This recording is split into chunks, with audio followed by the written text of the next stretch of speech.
नाग के मरने पर नागिन बदला लेने की कहानी एक अंधविश्वास है। सांपों पर हुए शोध से पता चलता है कि सांपों की याददाश्त बहुत कम होती है और उनके दिमाग में किसी चीज को लंबे समय तक याद रखने की क्षमता नहीं होती।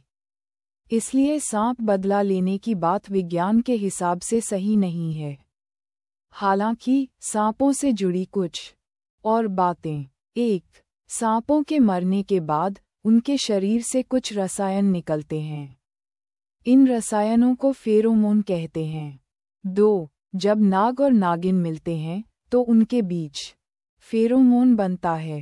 3. अगर किसी नाग को मार दिया जाए तो फेरोमोन की गंध से नागिन उस व्यक्ति के पास पहुंच जाती है।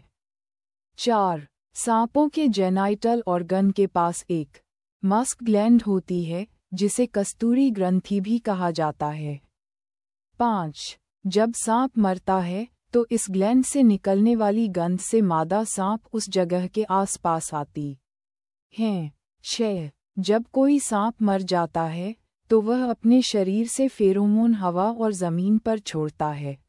कुछ अगर कोई सांप वहां से गुजरता है तो वह उस फेरोमोन की तरह आता है। इसी वजह से कहा जाता है कि सांप के मरने के बाद नागिन मिलने आई है। हालांकि ऐसा नहीं है, उस वक्त कोई भी सांप आ सकता है।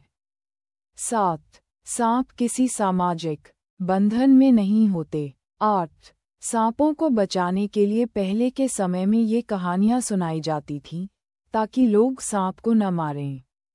भविष्य पुराण सहित दूसरे पुराण और शास्त्रों में भी बताया गया है कि सांप को नहीं मारना चाहिए। इससे बड़ा दोष लगता है और कई जन्मों तक इसकी सजा भुगतनी पड़ती है। भीष्म पितामह जब अर्जुन के वाणों की सैया पर लेटे हुए मृत्यु की घड़ियां गिन रहे थे, उस समय भगवान श्री कृष्ण से प्रश्न किया कि उन्हें इस तरह वाणों की सैया पर लेटना पड़ा है, ये किस पाप का दंड है। इस पर श्री कृष्ण ने बताया कि आपने 7 जन्म पूर्व एक सांप को नागफनी के कांटों पर फेंक दिया था। इससे नाग के पूरे शरीर में कांटा चुभ गया। इसी पाप के कारण आपको वाणों की सैया पर सोना पड़ा है। ज्योतिषशास्त्र में बताया गया है कि जो व्यक्ति सांप को मारता है या उसे किसी प्रकार से कष्ट देता है, अगले जन्म में उनकी कुंडली में कालसर्प नामक योग बनता है। इस योग के कारण व्यक्ति को जीवन में बार बार कठिनाइयों और असफलताओं का सामना करना पड़ता है। शास्त्रों एवं पुराणों में सांप को नहीं मारने की जो बात की गई है, संभव है कि उसके पीछे कारण ये हो सकता है कि सांप को मारने के बाद लोग इधर उधर फेंक देते हैं। मरे हुए सांप को कुत्ता, बिल्ली और दूसरे जीव खा लेते हैं। इससे उनके शरीर में सांप का जहर चला जाता है और उनकी मृत्यु हो जाती है। इसलिए कहा गया है कि सांप को नहीं मारें, और अगर मरा हुआ सांप दिख जाए या किसी कारण सांप को मार देते हैं तो उसे जला देना चाहिए। जहाँ तक सांप की आंखों में मारने वाली की फोटो खींच जाने की बात है तो इसे मिथक कह सकते हैं, क्योंकि सांप की आंखों को मारने वाले की तस्वीर नहीं होती है।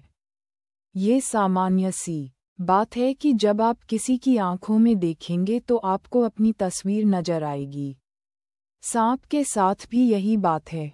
जो उसकी आंखों में देखेगा उसे सांप की आंखों में अपनी तस्वीर नजर आएगी। आप सभी को हमारे द्वारा बताए गए जानकारी अच्छी लगी हो तो कृपया वीडियो को लाइक और शेयर करना ना भूलें।